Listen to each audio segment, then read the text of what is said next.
kita baru lepas solat dekat Masjid Sultan Abdullah ni atas ni. Ni masjid dah. So kat Menara TRX lah. Menara TRX. Bukan Menara TRX, Menara 101. Tinggi tu.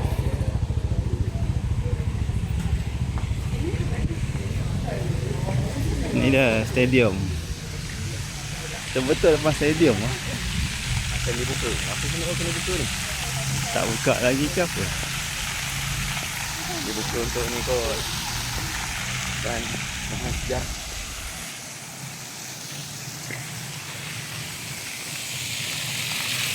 Tinggi kan? Itu masjid dah. Itu stesen Merdeka kot, MRT. Ni bangunan lama.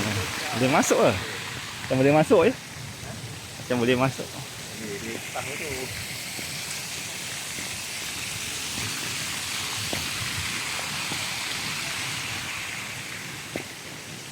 Lepas Jumaat. Dia menara.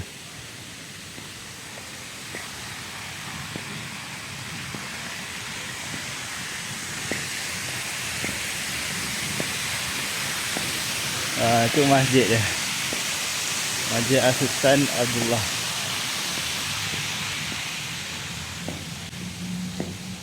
Nak masuk kena scan lah. Dia buat balik dah masjid ni.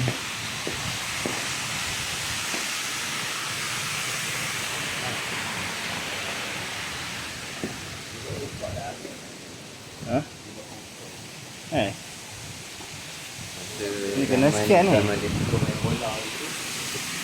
Assalamualaikum. Nak check in kena scan.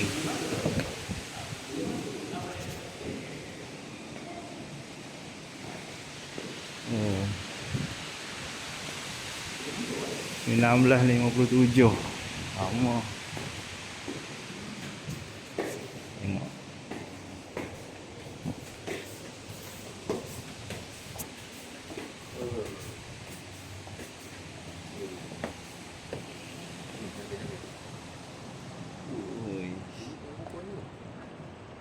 Itulah orang boleh datang lah kat sini.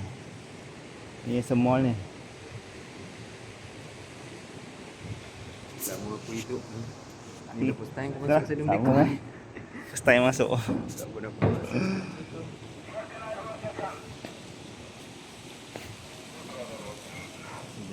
Itu tempat pengumuman lah.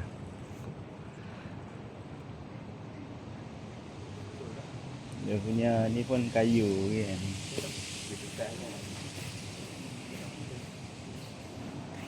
Macam ni je. Okay, itu sajalah nak share.